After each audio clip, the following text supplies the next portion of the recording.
Good morning. Whoa. Yeah, you're loud. Hello. Loud. Hello, hello. Sorry, I just had to turn you down a little bit. It's okay. I'm just screaming in your chat's ear. It's fine. I'm How are you? having a really day. You want to talk about it? Sure. Go ahead. Tell me what's going on. Well, I feel like hold on one second. I feel like Okay. after I gave birth, I'm like missing half of my brain.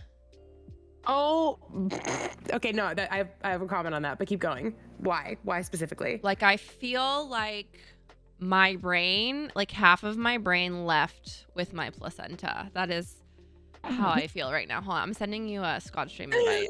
With the placenta. Literally, like the placenta latched on to like a piece of my brain and then ejected it from my body. I can't remember, dude. I cannot remember anything. I know, but it's not funny because I feel like such. I'm not laughing at you. I'm laughing at that. Like literally, we just hit the ground running by talking about placentas like 10 seconds into the stream. Yeah, That's for why sure. I'm laughing. So no, I know what you mean though. Like it's very, mom brain is absolutely a thing, and I don't care what anybody says. But like, it's bad. Like I literally forgot my brother's birthday. That's how bad. Oh, when was his birthday? The very end of May. So we were sitting in bed last night and Brendan goes, dude, can you believe it's July? And I looked at him and I was like, what? And he's like, yeah, it's July. When we wake up, it's July. And so my July for me, my brain goes to, oh my God, it's my birthday this month. And I go birthday and I go, hold on, July. And I was like, that means it was June. And then it literally, like, you know, It's hit you out of nowhere. just like a ton of fucking bricks, dude. Oh, Steph, I'm sorry. Like you know when something just like dawns on you and you sit there and it just like it's like a wave crashes over you and you're just like, oh my God, how. I was just like, I missed it. I was like, and I went through and I was like, did I really? I was like, Brendan, did I miss it? And he's like, I don't know. I remember saying something to him. There's no way you missed it. And so I went through my text messages. I went through my phone records and nothing. And I was just like sitting there and I was like, how? My heart hurts for you right now. Because I know that painful feeling. Is Gabe the type that really cares about birthdays? I mean, I sent him a text this morning and I like was so apologetic and he was so kind about it. Like my brother's a really nice guy. Obviously, he was just like, hey, Steph, parenting is a full-time job and a half. He's like, thank you for remembering, even if it's a little late. I love you too. And I was just like, oh, that made it even worse. I would rather him be like, he was so nice about it. I know. Right? I would rather him be like, you're a dick. No, but it's not even calendar reminders, okay? Because here's what makes it worse. I actually typed up a happy birthday message to my friend who had it was only like a couple days ago, and I didn't hit send.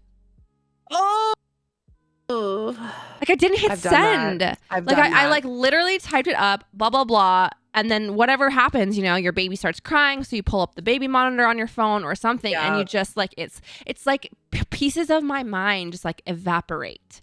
And I just like it's the same thing. Like I don't know where I leave my phone half the time. Well, no, I'm actually better about my phone now than I was before my kid because my baby monitor is tied to my phone, so I like pretty much have the phone glued to me.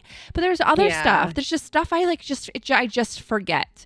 Like I forget I'm doing something or I'm in the middle of something and I walk away and I just like don't finish. Like I was making myself like a bagel or some shit like that. No, it was Eggos. I was making myself Eggos. I put them in the toaster. I walked away and I never went back. And like 2 days later, I found Eggos in the toaster. Like that shit keeps happening to me. And I'm just like, what is wrong with me? What is wrong with me? There's nothing wrong with you. It's literally just, it's mom brain. It's absolutely a thing. And when you have so many things on your plate and you're constant, especially we've talked about this too, at this age, when your baby is so young that every 5 minutes he's changing and there's something different that you have to keep up with. It's not as easy as just like, all right, we have a routine now. It's like your life is constantly changing. And so you have to be hyper aware of all the different things you need to keep up with. And so things slip through the cracks. Like, and it sucks when it's something as as important as a birthday. I mean, if this makes you feel any better, not this last year, but the year before, Rick and I both forgot his dad's birthday.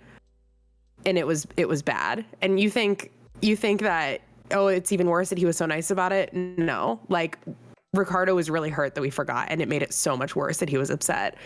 So it happens to truly, you're not the only person this has happened to. I think this is really common, and it's frustrating. It doesn't make it any less irritating when it happens, but you have a lot on your plate, and I think it's important to be kind to yourself. Yeah. I think that's, especially when you have a baby who's as young as Cohen. Like, bro, when my baby's born, I hope you remind me of that shit, because that's gonna be me. I'm gonna be trying to do 47 different things, and I'm gonna be forgetting a bunch of them. And so I'm gonna need you to be the voice of reason when I have these moments too, because it's very normal.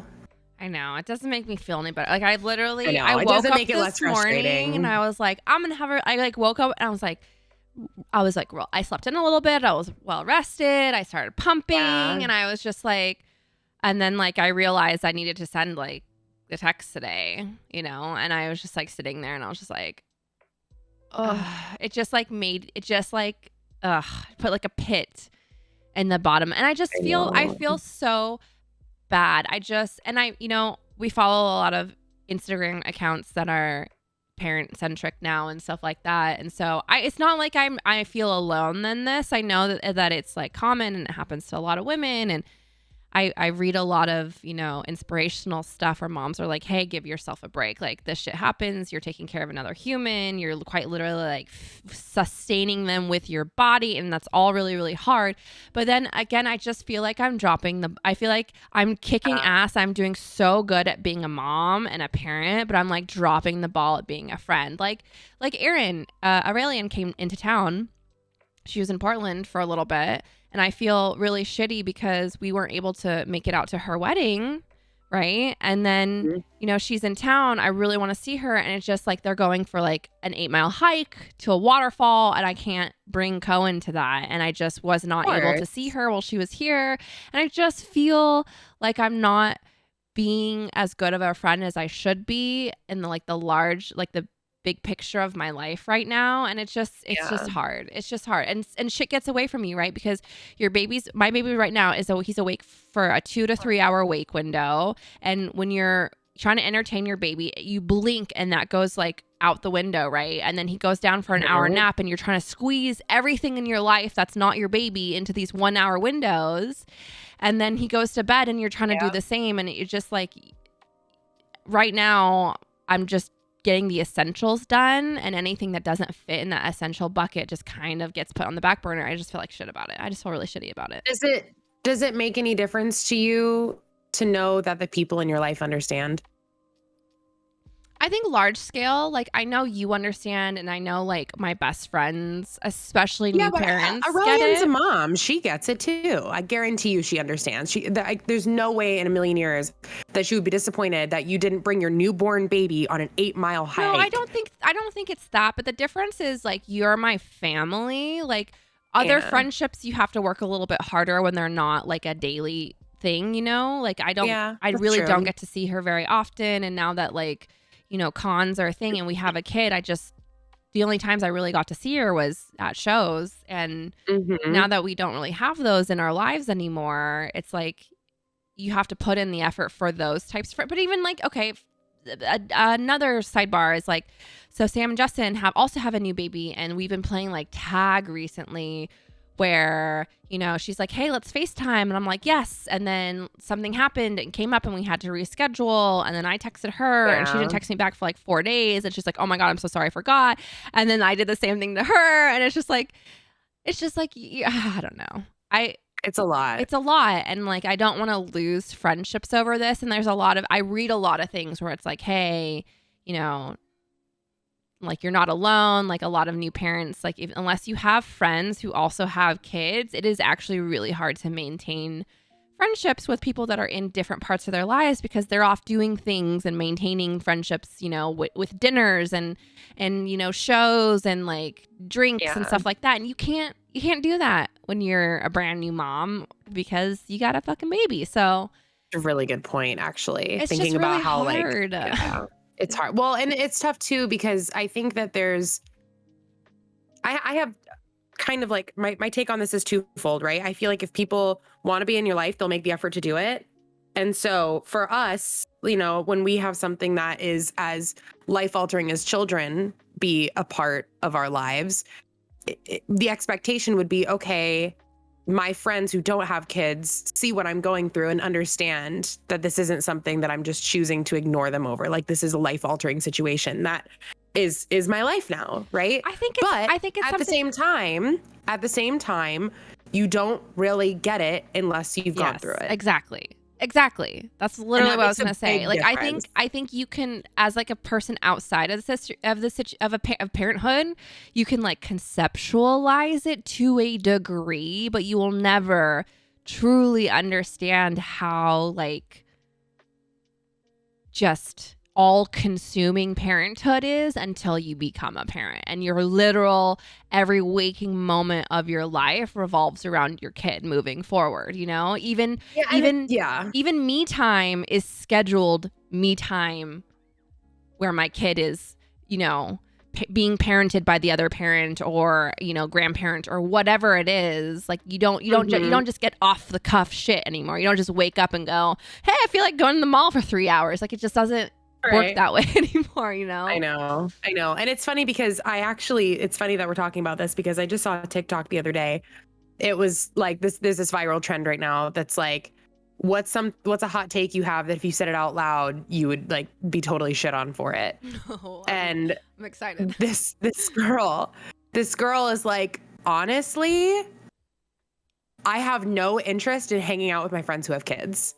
And she like went off on how like all parents do is talk about their kids anymore, and all they do, like, nothing comes out of their mouth that doesn't have to do with their baby, and like, I have no interest in being around their kids, and kids are like basically just saying that like she even said, she's like, once I see on Facebook or social media a friend post that they're pregnant, I unfriend them immediately. Whoa! Because I know all they're going to talk about is their baby. Okay. And I was sitting there, I'm like, I am actually getting personally offended by this. Like, don't get me wrong. I fucking love my kid. She's amazing. I think she's a rock star. I think she's the best human to ever exist.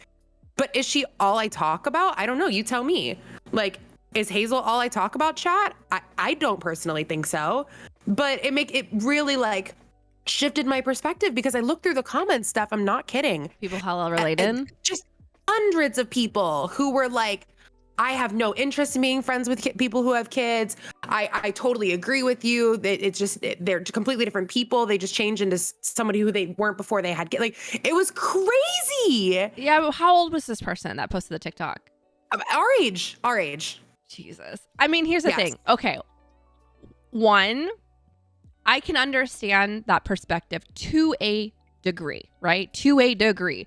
If you don't want to fucking like go to like a family friendly restaurant where there's a bunch of kids screaming and like hang out with your friend with their like toddler who's throwing food around, I get that. I 100% understand. But like, that's a little much to say, oh, as soon as I find out they're pregnant, I unfriend them from Facebook. Literally. That's bitch move. That's like that's more than just I don't have a personal invested interest in like children, so I'm not really like, I don't really care for it, versus like, you're just a shitty friend. You're just a shitty friend. I'm sorry, what? And I would have thought this was just like, oh, hot take. This is one person's perspective. Not everybody thinks this way. If I hadn't gone through the comments and seen so many people, and then it makes me wonder, right? It makes me wonder for my stream, how many people stopped watching me and my content because I have a baby now. Like, if that many people really feel that way, it really altered my perspective. I was like, I wonder how much that factors into the people who have stuck around my life, whether it's in the internet space or in my real life or any of it. Like, it's pretty shocking.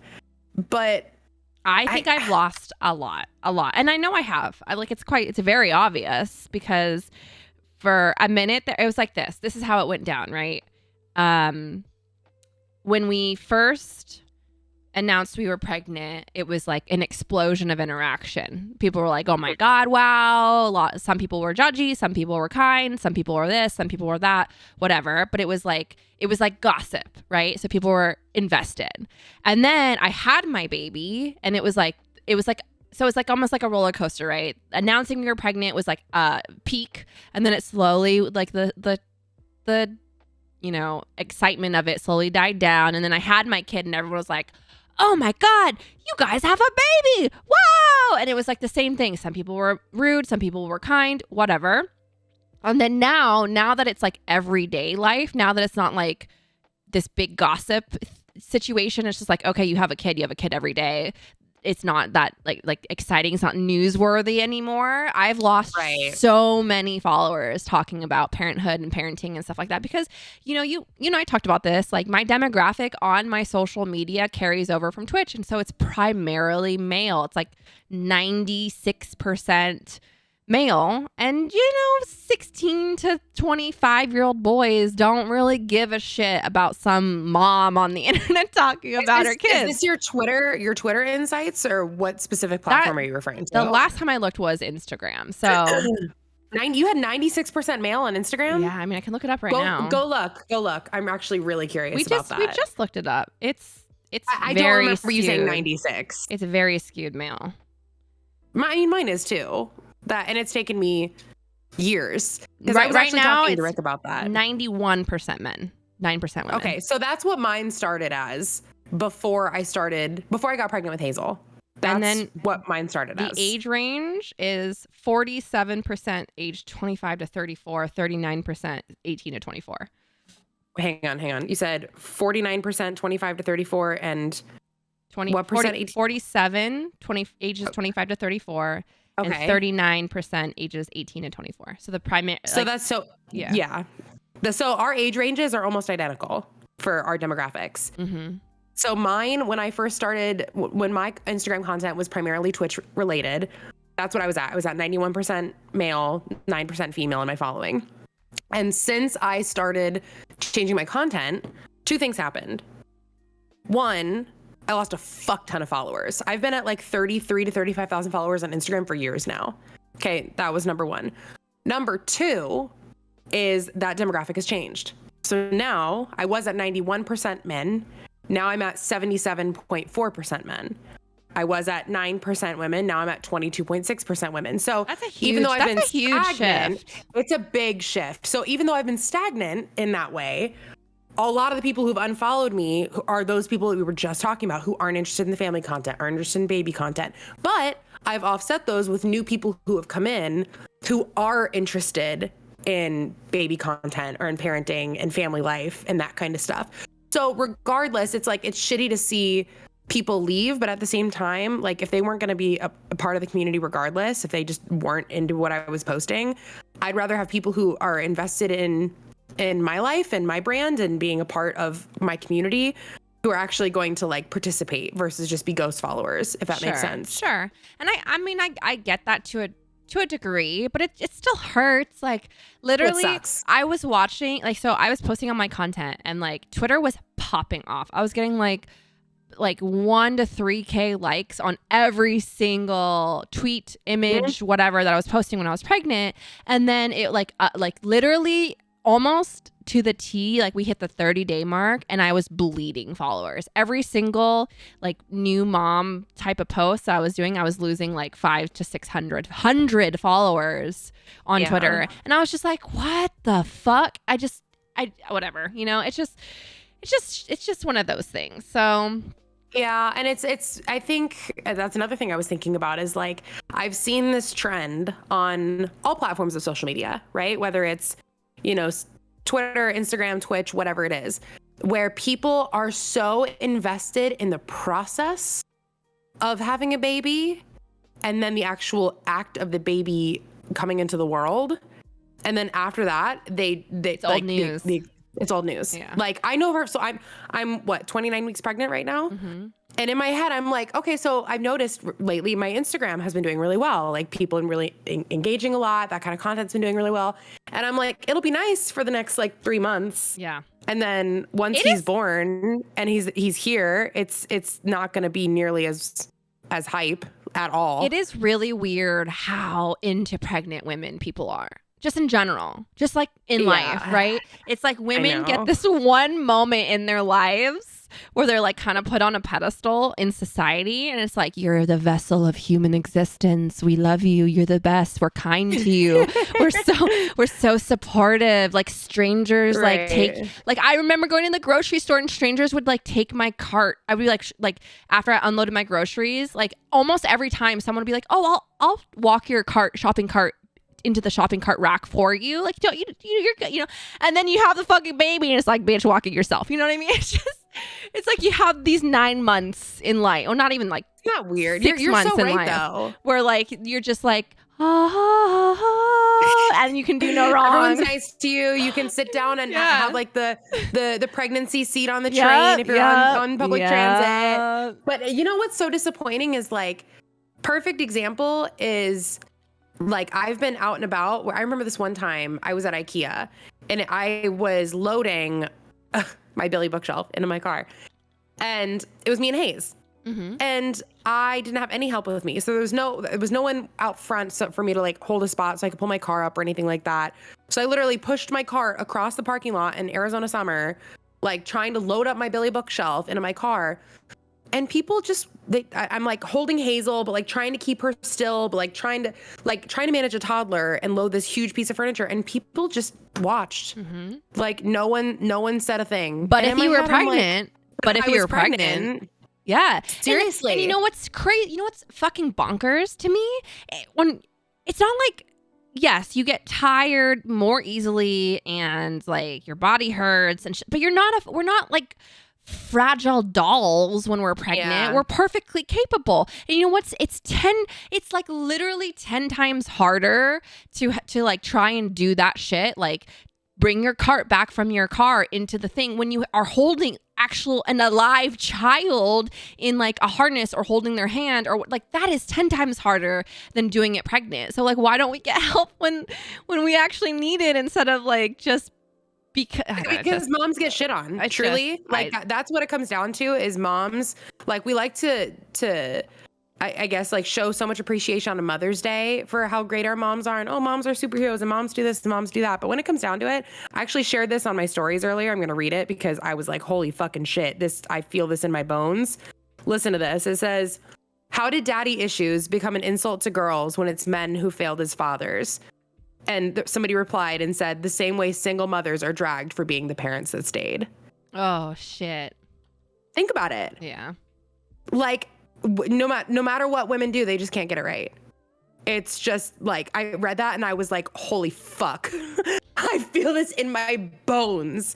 So, I mean, I think that's what it comes down to, is like, oh, like shocking? She's a mom, she'll figure it out. Is it shocking when you like think about it? Because it really didn't dawn on me until after I was after I had my kid, right? Because my kid's young. My kid's only 6 months old. It's only been 6 months of experiencing this, but like the amount of help I got from just total strangers, just total kindness of strangers, bystanders, just being like, let me lend you a hand when I was like just cute and pregnant, versus when I'm actually struggling, when I'm like walking through a grocery store, I have a heavy ass backpack on with like 1 million diapers in it and all that shit, like a baby bag, which is heavy. I have a 20-pound baby strapped to my chest, and I'm trying to push a shopping cart and load 16 bags of groceries into my car. Like if anything, that's when I fucking need help, you know, and not I is bad, because guess what? That's my job.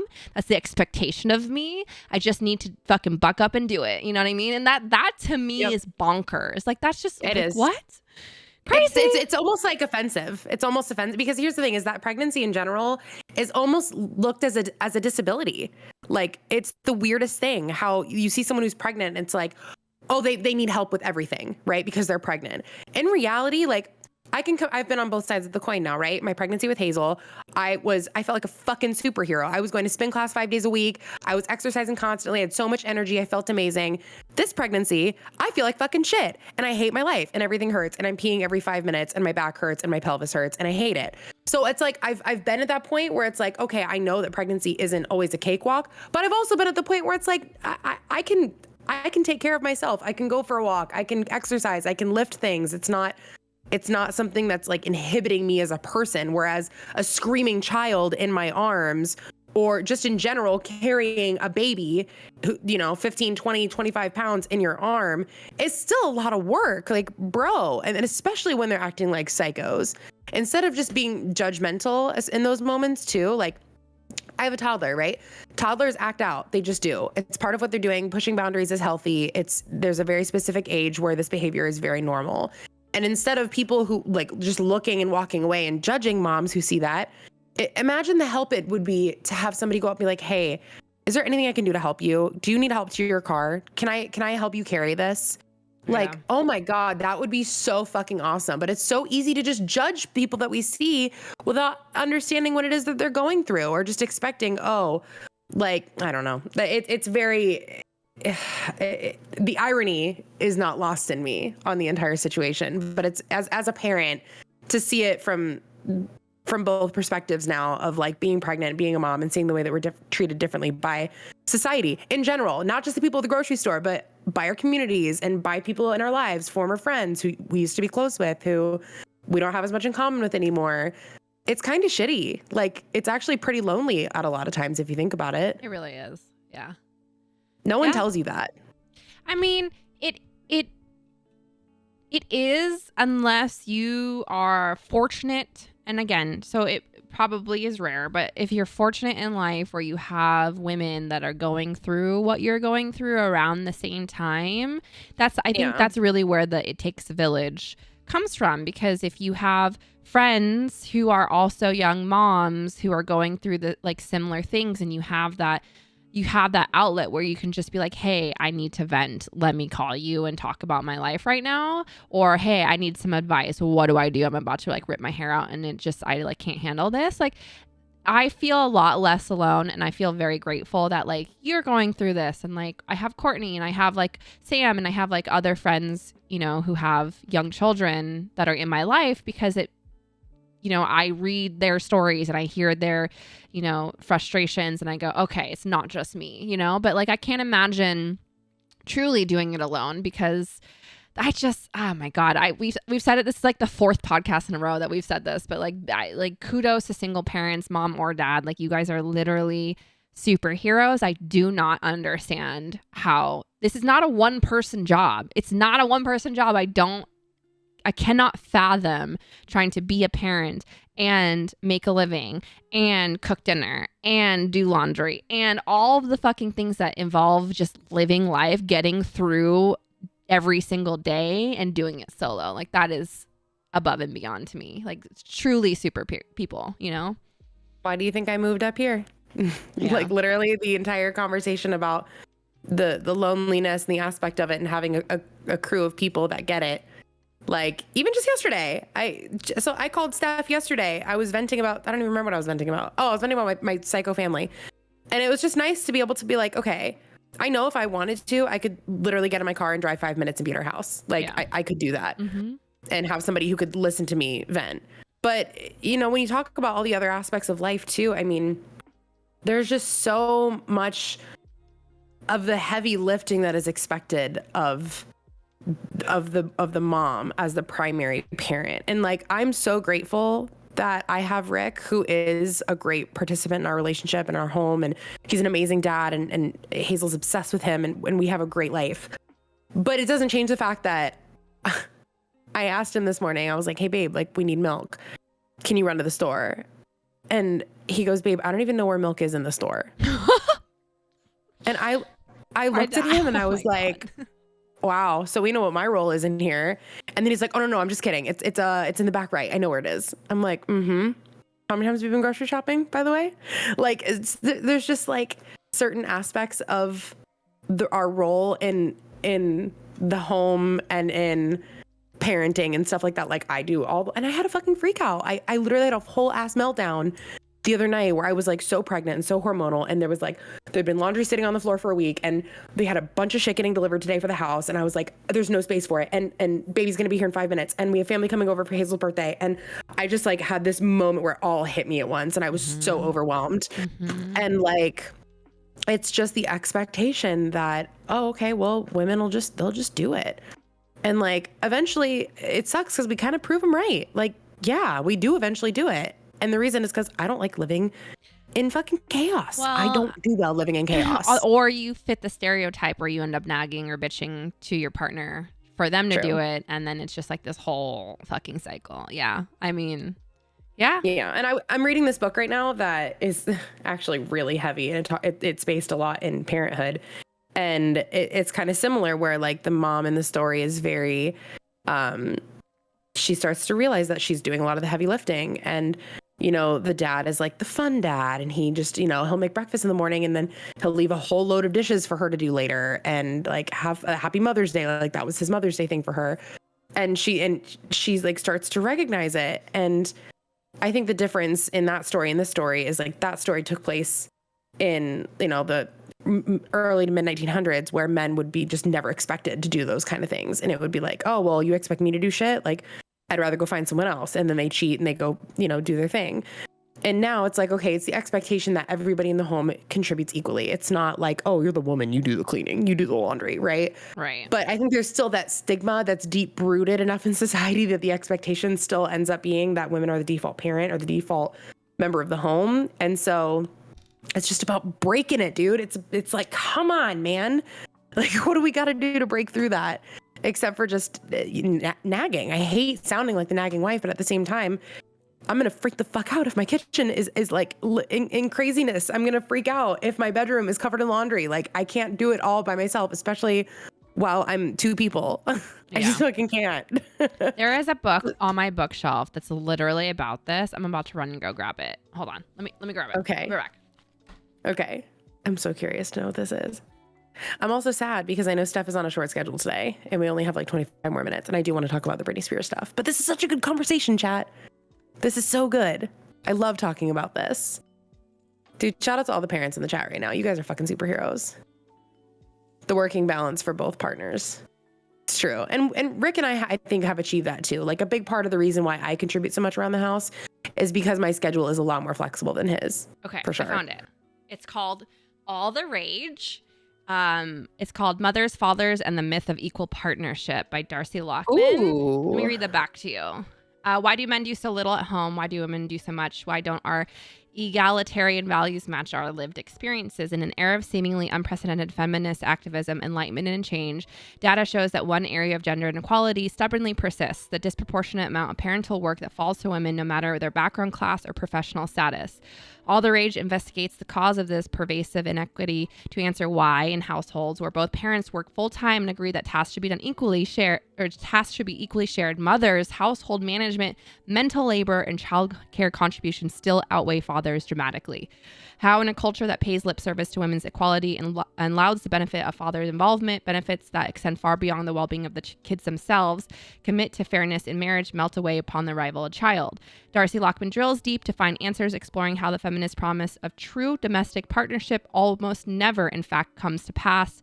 Starting with her own marriage as a ground zero case study, she moves forward, detailing the experience of a diverse cross-section of women raising children with men, visiting new mothers groups, and pioneering co-parenting specialists, and interviewing blah, blah, blah, blah. So, yeah, I have had this book sitting on my shelf. Would love to read that. For a long time now. I read it I saw it. It was on like New York Times best top 10 like parenting books when I was pregnant.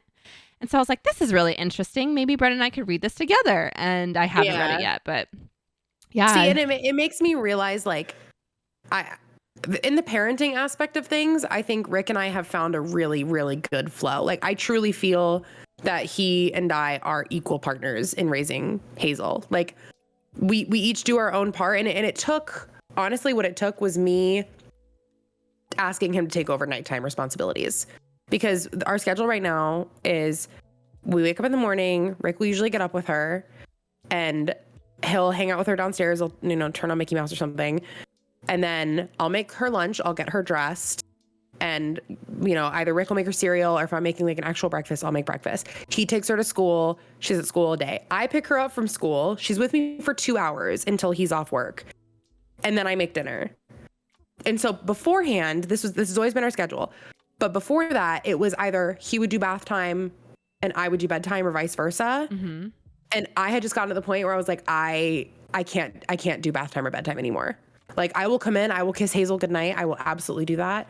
But otherwise, my day literally starts and does not end with any kind of break in between until she's asleep. Like I need a break. So now he does both bath time and bedtime. And by the time dinner's over and I've cooked and we've eaten, I'm done. And so his responsibility is to do the dishes, and he will do bath time. And luckily bedtime she's so easy with bedtime now. It's crazy. It's literally like 3 minutes and then she kicks him out of his room. And she's like, okay, bye. I'll say goodnight to mommy now. So that part's nice. But no, now that like, I don't have to have so much, I don't have to be on until 8:30 at night and then go to bed at 10. I feel so much better mentally. I'm like, okay, I really feel like we've hit that balance. It's the domestic stuff. Mm-hmm. It's the other things like grocery shopping, unloading the groceries, putting them away, laundry, folding. I mean, you and I talked about that. Like it's those things that I think as a society, we still need to be able to be like, okay, whose responsibility is what? And then I think the only way we really change it is by raising kids who know better. Yeah. Right. I mean, like Brennan and I have it's taken us like we've tweaked some things, but I think right now with the stage that Cohen's in, Brennan and I are in a really good place parenting. You guys seem like it. Like I'm actually really happy like with our schedules and everything. I'm not a morning person. Out of the two of us, Brennan is way more equipped to wake up and be awake and present at 6 a.m. Mm-hmm. So Brennan, takes the 6 a.m. duty. And here's the thing. I was parenting for like 8+ hours when he was a tiny baby. And now we've kind of shifted our schedules around. And so Brennan actually has a bigger shift during the day than I do. I mean, he's got 2 naps in there, but he goes from 6 a.m. to like, depending on the day, noon, 1 or 2, like depending on when I end my stream.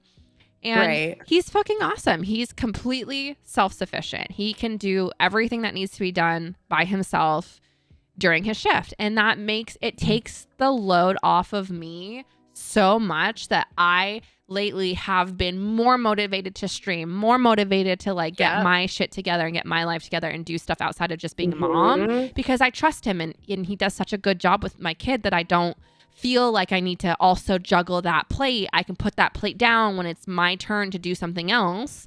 And I said this to Brennan, I was like, you talk about how like Cohen's so snuggly and he's so like great and docile in the mornings. Well, he just slept for 12 hours. Of course he's going to be great. And at night he does get really fussy. So sometimes it is hard for me because like I'm also still pumping. So I'm trying to pump while I have a fussy kid. I'm trying to get his bottle ready. I'm trying to do this also. So I said, hey, all I need from you is like 30 minutes between 6 and 7, where if I need you just to hold him for 10 minutes so I can finish my pump and get his bottle ready and he's not screaming at me, like that's all I need from you. And then the rest is I can handle.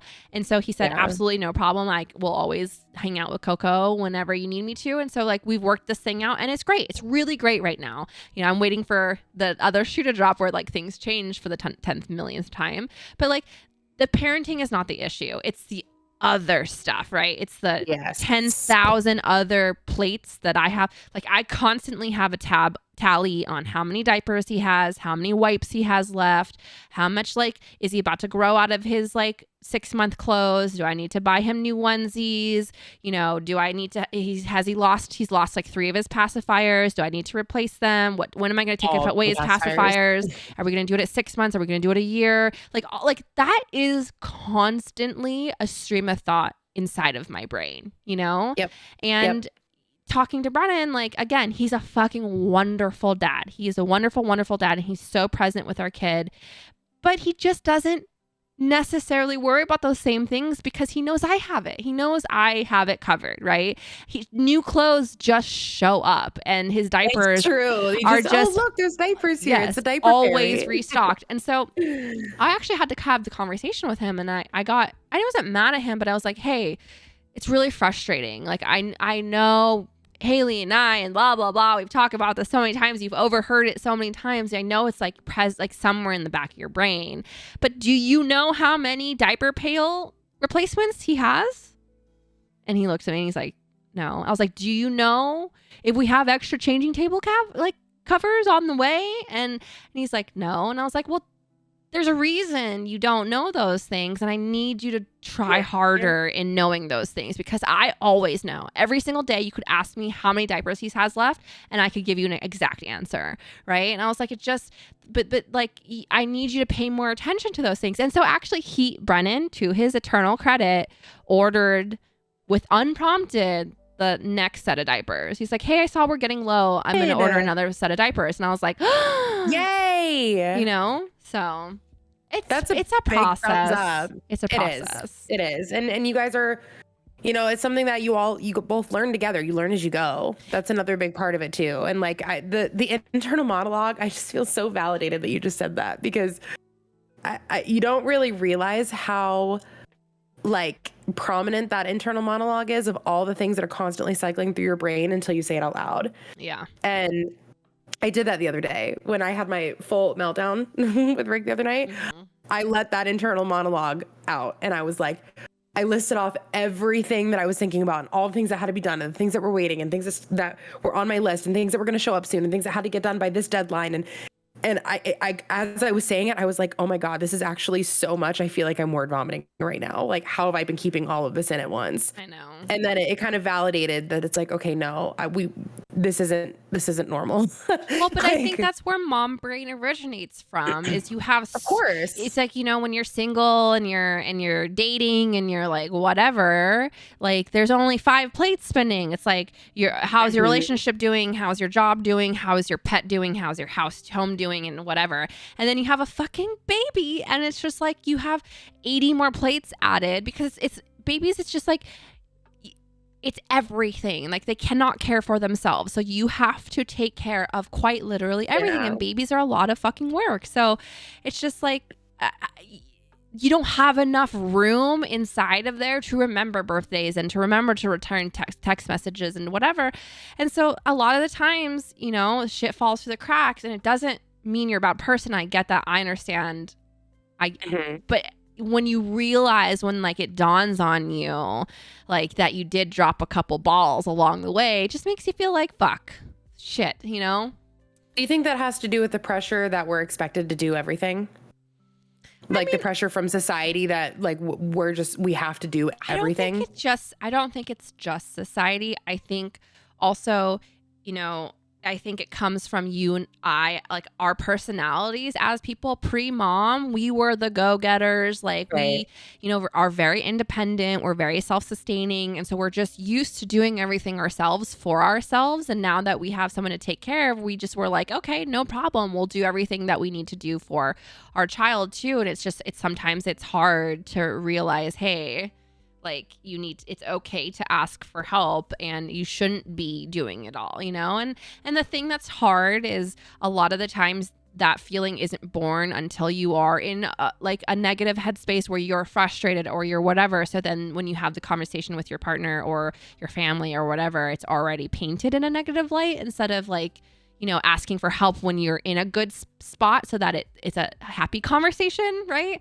It's usually like, I'm fucking drowning, help me. Like, what are you doing? Why aren't you here? Instead of like, hey, let's set these boundaries and these goals and these whatever ahead of time, so that we don't get to that point as a couple or as a family. And that's really hard. That's like a life lesson more than like, I also think that's not just in the family aspect of things. I think that women in general have a really heavy load of expectations of the things that they are supposed to do in their life. It's not necessarily just motherhood. It's also, we're expected to have a career, and we're expected to do well at that career, and we're expected to go to college and get educated. And so we're supposed to do all of the things that we've wanted to do with the whole like feminism movement that happened in the mid 1900s of not just being stay-at-home moms, but wanting to work.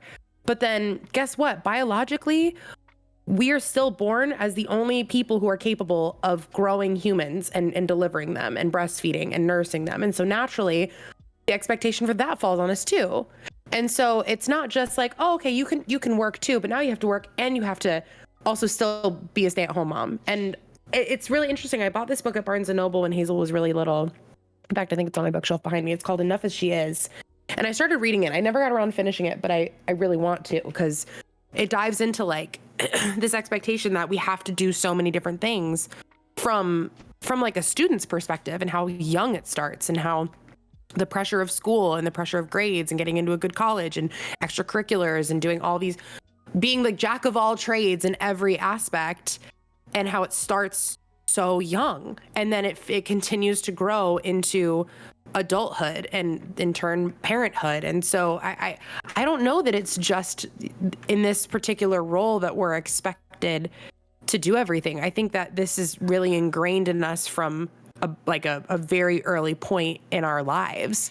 Well, I don't know. I'm curious to know what you think of that. I also think that there's, okay, hear me out. Maybe this is a hot take, but I also think that there is this, what's the word? I'm not stigma, but like this like underlying current, right? Where either it's men or it's society or whatever are like, hey, so you wanted this, right? Oh, raw, burn your bra. You're a feminist. You want equality. You want to work the same jobs that we work. Well, here's your fucking chance. I'm not going to feel sorry for you. Like, you wanted this. You could stay home and be a mom and we'll take care of it. But you want to be working and you want to do this. So I'm not going to feel bad for you. Fucking figure it out. Like, it's just like this.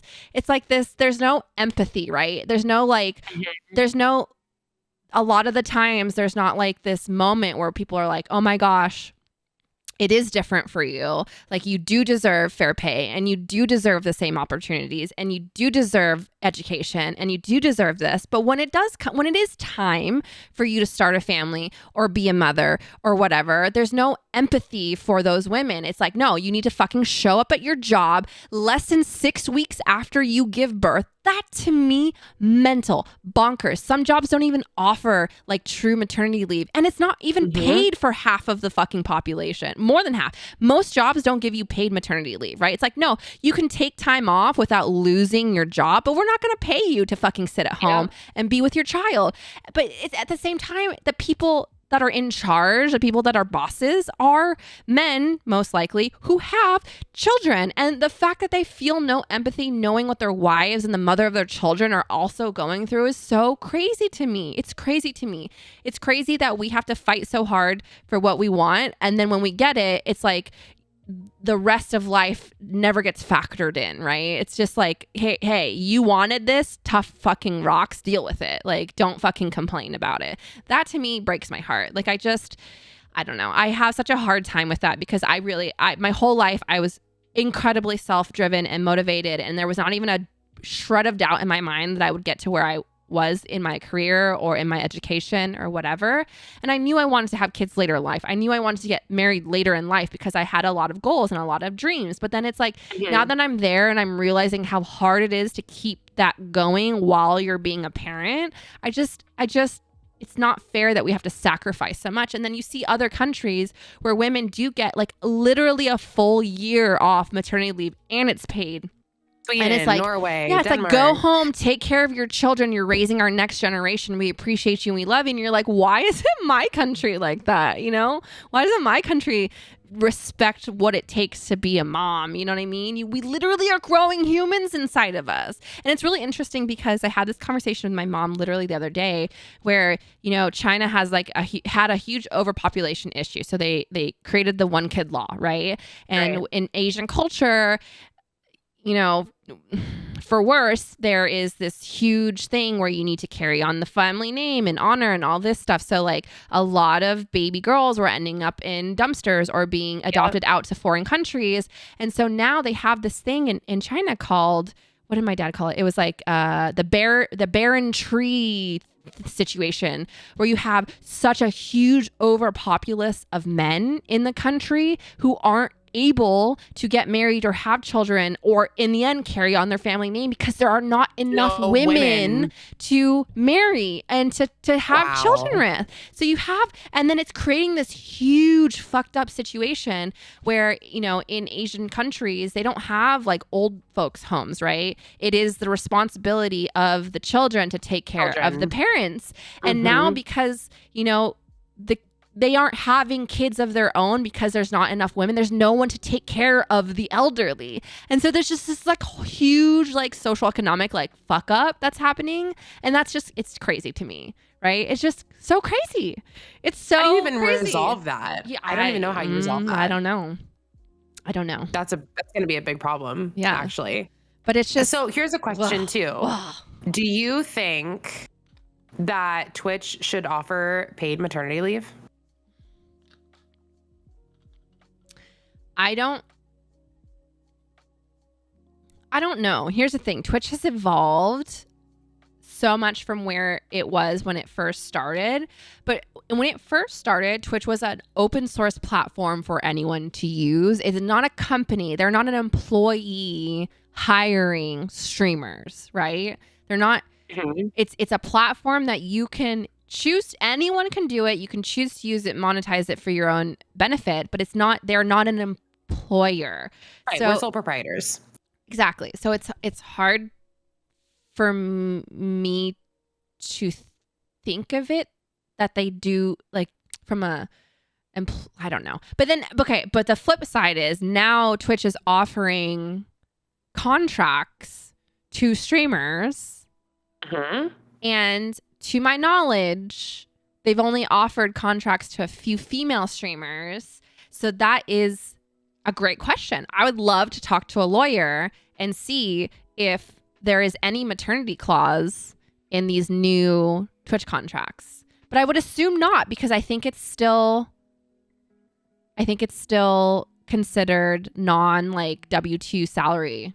I don't think it's like that. I think it's still like I actually don't know. I would be so curious to find out. Because aren't companies legally obligated if you pay someone's salary to offer maternity leave? So that's kind of what I was going to get to is I watched this video with my chat a couple weeks ago about Uber mm-hmm. and about their entire structure and how fucked up it is. For drivers or employees? For drivers. Okay. Who are, and when you look at it in the same sense that we're talking about, they would be the equivalent to streamers for Twitch, right? Uber's drivers for Uber, because they're sole proprietors, right? They're not technically employed by Uber. They can apply to be a partner and a driver with Uber and get approved for it, but they have to meet certain benchmarks to maintain it, similar to how partners have to maintain certain benchmarks to retain partnership. And there was the proposition that was going through Congress last year about, I can't remember which prop it was, but it was specifically for Uber drivers. And if it passed, it was going to require companies like Lyft and Uber to offer benefits to their drivers. And it was going to require them to actually be treated like employees versus contractors. Yeah. Yes.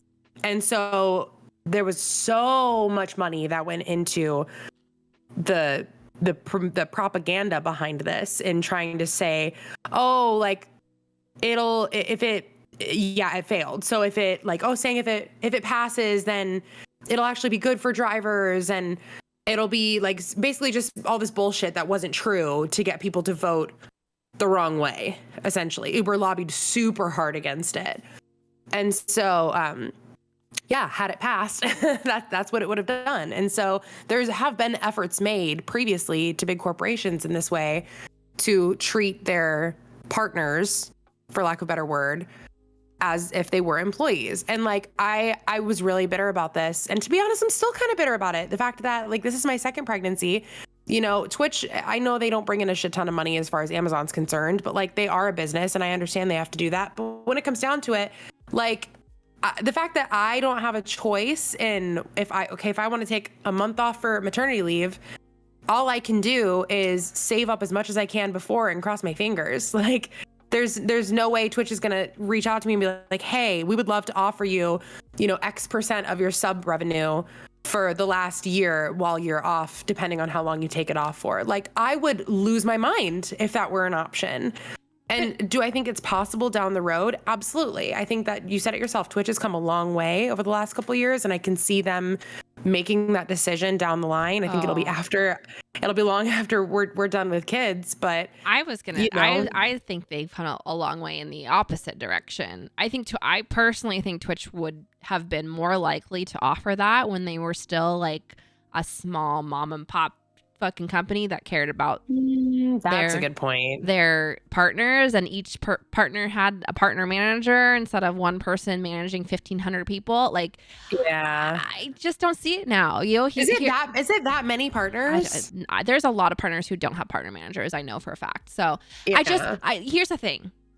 It's like this, right? Even if Twitch offered that to you, X amount of your percentage, blah, blah, blah, like your average percentage for a year, it's a quid pro quo. They would need something in return, right? You would have to sign a contract that said, but I will make up the hours and I will run this many ads and I will do this many things by the end of a set predetermined time frame to make up for the money that they're giving you. They're not going to just, you know what I mean, hand you $6,000 because, hey, you've been really loyal to us. It just doesn't work like that. It's a business. So yeah, but regular companies do that. But you're an employee though, right? So it's like it's well, that's what I mean. If like, let's say Prop 22 passed and that was something that was for all of California, which is a California-based company, and partners had to be treated as employees in that sense, and then legally there was an obligation to give some kind of maternity leave. I don't know. I mean, like I said, I don't think it'll actually happen, but it doesn't change the fact that I'm bitter about the fact that I have no option as far as just like the only thing I can do is save up money for the time that I take off and hope my channel doesn't die. I mean, but the same question is, right? Do you think Twitch should offer matched 401ks? Do you think they should offer all of and any of benefits, health benefits? Like, there's been so much conversation about, you know, streamers not having access to affordable healthcare because, you know, it's fucking expensive. And you have a lot of kids who are choosing this as a career path, who are throwing their coin in the fountain and seeing if it all pays out. But you have like 19, 20, 21, 22, whatever year olds with no healthcare. They're choosing to go without healthcare, or rather they have their parents' healthcare, or they're 26 and they decide, you know, I'm going to keep doing this, whatever it is, but they don't have means to get their own benefits through this current career path. I don't know. Yeah. That's why it's really frustrating to me when I see, like, not frustrating necessarily, but it's just interesting to see how many people start streaming on Twitch with the hopes of, like, quote unquote making it big, because like it depends on how you define making it big, right? If you want to be like Summit or Tim or Lupo or any of these huge names that pull tens of thousands of viewers every time they stream, good luck, right? There's only a very small handful of people who do that. But like, if your goal is to make it to 100 concurrent viewers or 500 concurrent viewers or 1,000 concurrent viewers, that's great. But you don't really see the behind the scenes of that. All you see is, oh, I get to play video games for a living and that's my job, which is great. But like, you don't really consider the fact that, okay, but you have to pay out of pocket for healthcare. You have to pay out of pocket for your benefits. All of these things matter. You don't get any kind of maternity leave or paternity leave if you have kids. Like, it's there's so much more that goes into it than just like, woohoo, video games for money. Like there's just a lot that I think people don't necessarily consider when they think that they want to do this full time. So I mean, I'm very lucky that my husband does have a 9-to-5 that offers him benefits that I can then take advantage of, because otherwise, like, it'd be the same thing. I'd be paying out of pocket for it. And guess what? For those of you guys who don't know, American healthcare is really expensive. Really expensive. Like $16,000 to have a baby when you pay for your individual insurance. Woo! Is that really what it came out to? Like $16,000. That's just nuts. That's bonkers. I mean, even with insurance, I paid $4,000 when I had Hazel. Yeah. It just adds up so fast. So yeah, there's a lot that people don't really know, especially if you're not American and you're used to having the benefit of universal health care. First of all, props to you. Jealous. Wish we had that. But like, yeah, there's more to streaming than meets the eye of what you may think is just on the surface. And like, yeah, for people who like Tim or whoever who pull thousands and thousands of viewers, they can afford to pay out of pocket for their health insurance. And it's not a big deal. They can get really good health insurance if they want. But when you don't pull those kind of numbers, you don't unfortunately have the same benefits. So yeah, it is what it is. Well, I'm sad that you only have an hour today, because this has been really fun to talk about. I know. Like this hour flew by. It really did. As do all of our hours with the Steph and Hayli show. Hey-o. Yeah. So wait, it's true though. We have good conversations. So it's not next week, right? It's the 15th and 22nd. our... Oh, no, they actually changed our dates. It's the 16th and the 31st now. They DM'd me last night. They were like, hey, by the way. Okay.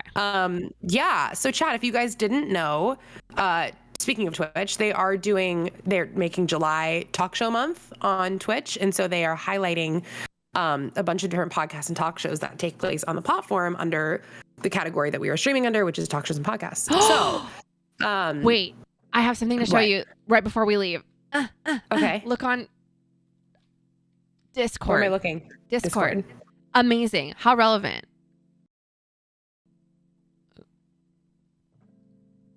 It's not easy being a working mama. Genius. Christine Wada designed Sylvie's costume and added concealed zippers so I could pump easily and nurse my baby between takes.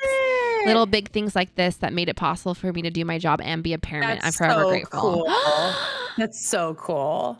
Oh my God. Are you getting emotional? A little. I love this. That's a big thing. That's huge. Amazing. So yeah, we are going to be on the front page on July 16th from 10 to 12. They adjust our hours a little bit. And then again they meant to say 31st, but they wrote 31st for same time. So we have 2 front page slots, and then and yeah, so if you guys are interested in checking out other talk shows on Twitch, every single day Twitch is highlighting a different show. I will post the link in chat for those of you guys who are curious and would like to check out more. And Twitch actually tweeted about it today, talking more in detail about it. So come out and support. Those days are going to be really fun. It's going to be a good time.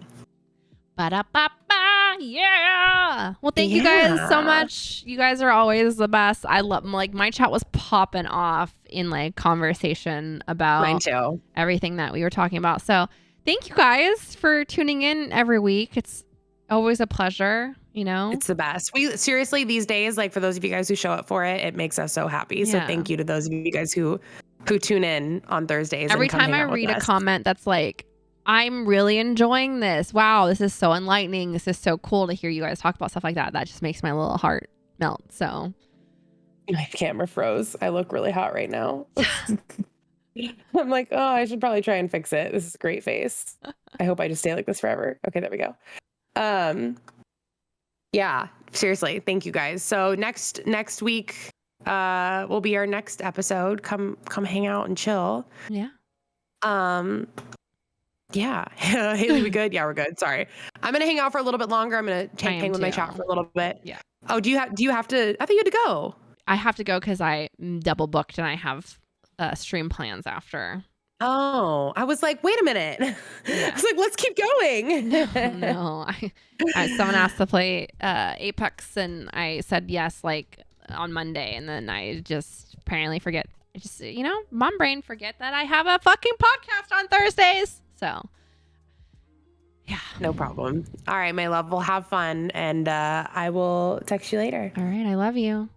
Love you. Bye, babe. Bye.